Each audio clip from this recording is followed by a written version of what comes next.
Okay, so this is class project number 3, and it is the Toffee cardstock card with the 3 butterflies across. So your project kit has just 2 pieces inside of it right now.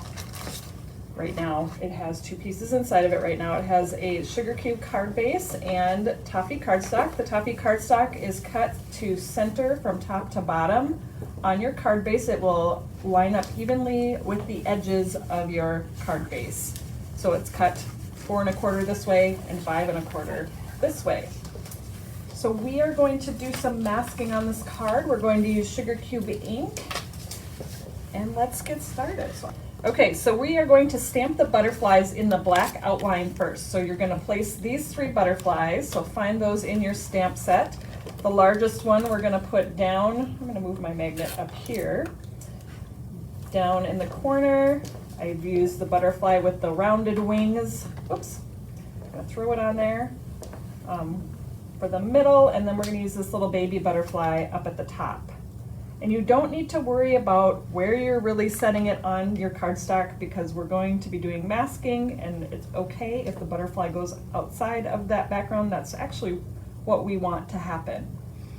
So we're going to stamp these in Oreo ink. So let's close that lid to pick them up. And we'll do that. I think this is my bad habit. When I stamp with my Misty, I hold my ink pad. Have you all noticed that? Oh. But I need to be ready to re-ink at a moment's notice. All right, so I've stamped it on the Toffee cardstock, and then we are going to do masking. And for my project, I'm using the stamp mask paper, but if you don't have masking paper like this kind, you can use a Post-it note. You can use regular printer paper. And what you're needing on the back is some sort of removable adhesive, and maybe you're thinking, well, I don't really have removable adhesive. You can use a tape runner and put that on the back of your die cut and then back of your printer paper, and then you can just put it, like stick it on your clothes to pick up lint, and that's going to make it removable. It's not going to stick as tight. But I'm using, this is the stamping mask paper that we carry at TE, and when you peel off this paper backing, it has a Post-it kind of about adhesive stickiness wise. So I'm stamping those butterflies again. I'm just leaving mine in my Misty the way they are. You could rearrange to save your masking paper, but I'm just wasting all the paper. Now this is where we're going to fussy cut. So you'll need your scissors so you can cut these out. You might think, but Heather, there are dies for this set. Why are we not just making our masks with the dies? And the reason is that the die cut has a space around the outside of the butterfly, and if it had a space on the outside of the butterfly for the mask, this pattern that we're going to add to the background would not go all the way up to the edge. And so you want your mask to be cut right along the edges of these butterflies. So I'm going to cut right along the line. You can actually cut into that black line a little bit, so don't worry about that. And then you're thinking, Heather, I am not cutting out those antennae. That is crazy. And I'd say, you're right. Just cut them off.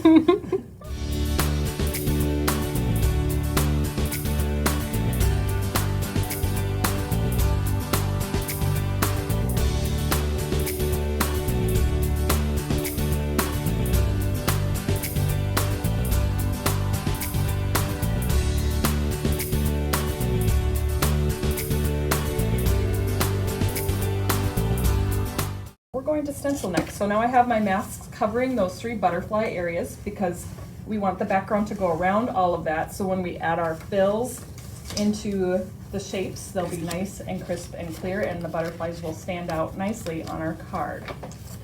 Next, you're going to grab the large rectangle masking stencil, and we're going to center this on here. I'll use some purple tape to hold this in place. I actually am more of a pixie spray girl almost all the time, so I would at home spray this with pixie spray, but that's just me. Now this will center underneath here. Remember I said this one is 5 1/4, that long way, so just use that inside line for the top to bottom, and then it will go all the way to the outside line from side to side.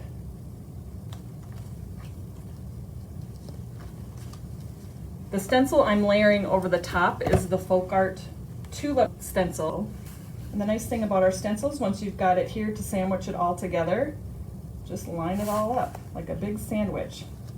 So you should have your toffee cardstock on the back, your rectangle masking stencil, and then your Folk Art Tulip stencil on the top. We are doing our stenciling with sugar cube ink. If you know me at all, you know I love, first of all, my toffee cardstock or craft cardstock, and I love white pigment ink, which TE's version is sugar cube ink. Now you can use a blender brush to put your pigment ink through your stencil, but Taylor hasn't made me a white one yet. I'm going to use a sponge dauber. This is the Nuvo blending sponge, and that's what I'm using. You might be familiar with the Ranger ink blending tool, that would work, or something like this you might have with a little sponge in the end, that also would work. Now when you're working with sugar cube ink, I know there's a lot of people who are like, oh, it's so gloppy and it's messy, it takes forever to dry, I don't like using it. Yeah, it is. It's a painty, thicker painty ink. That's what pigment ink is. It sits on top of your cardstock versus soaking in.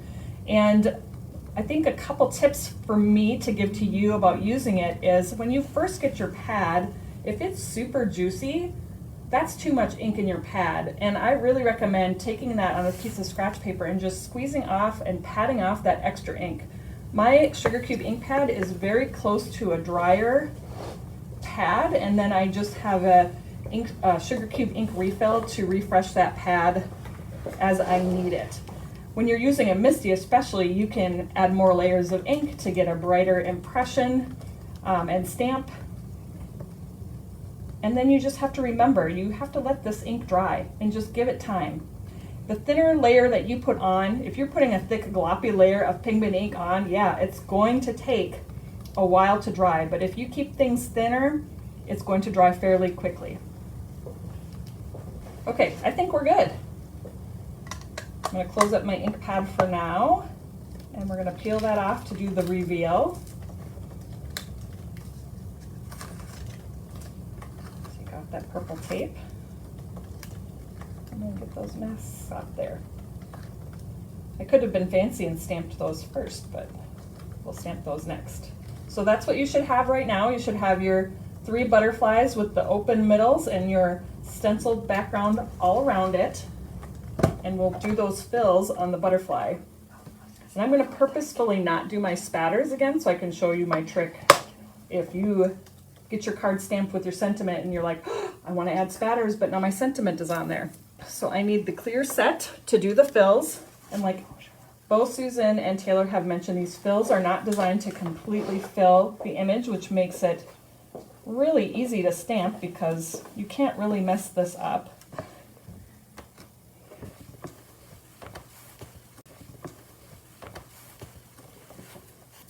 The middle butterfly is the candy corn, which is our true orange color, like pumpkin orange, orange, I guess, like fruit orange.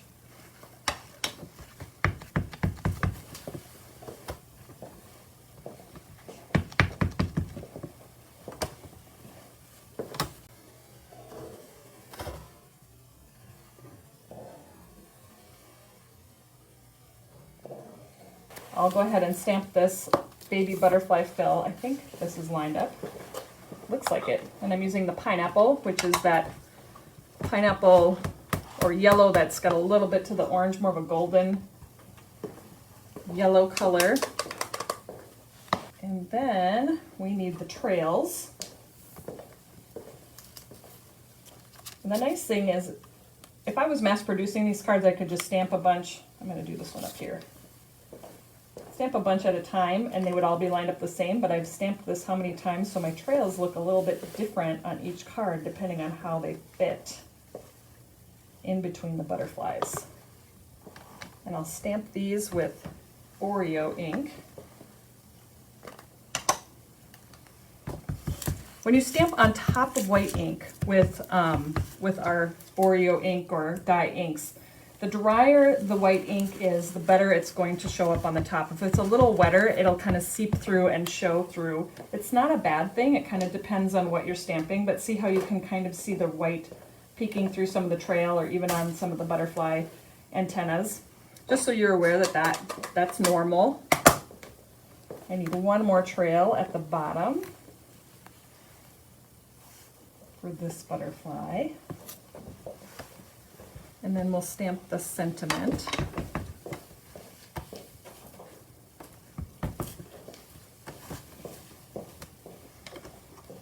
And to do the sentiment, that is a red rubber stamp, so my foam needs to come out again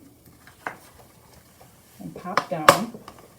I know there are people that are using a MISTI that's popped up and a MISTI that's down, so you don't have to keep flipping back and forth.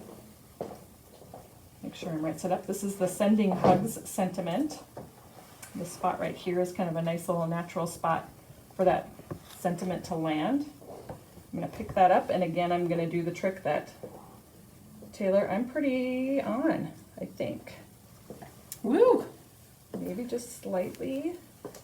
Yeah, sometimes you get it perfect the first time. Right away. Stamp that in the Oreo ink.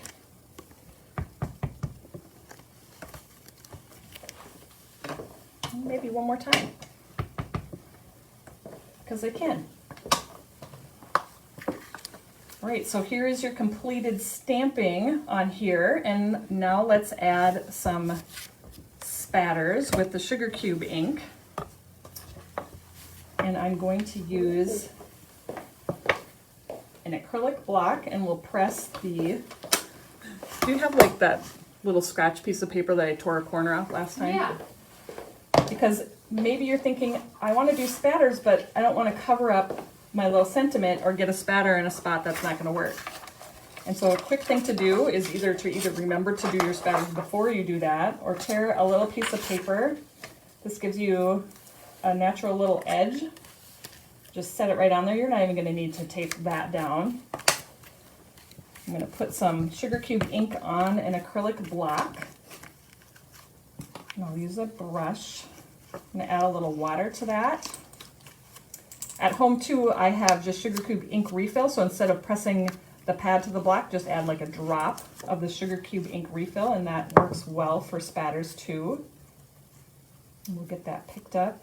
And I like to do the finger tapping method that Taylor showed you before, where you're just tapping.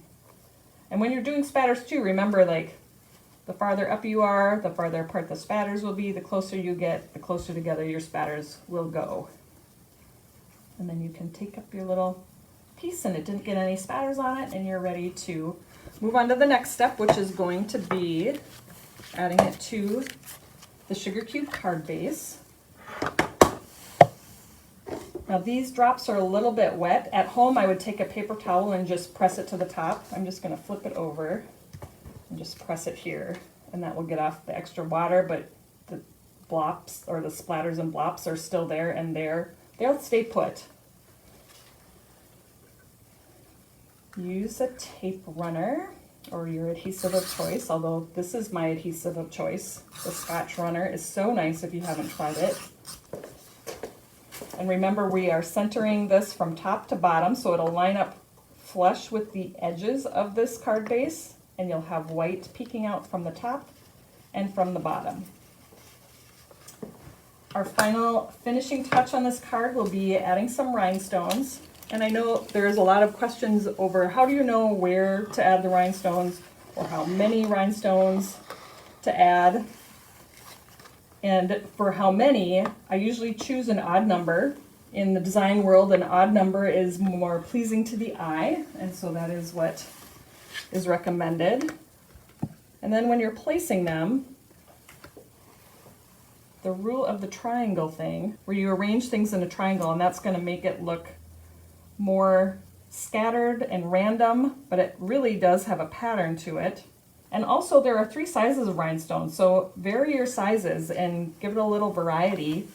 That's also going to help that random look. So if you look here, I've got a triangle here, I've got a triangle here, and I've got a triangle here. So that helps scatter the design, but it also helps move. It's a visual interest piece to move your eye across the card design.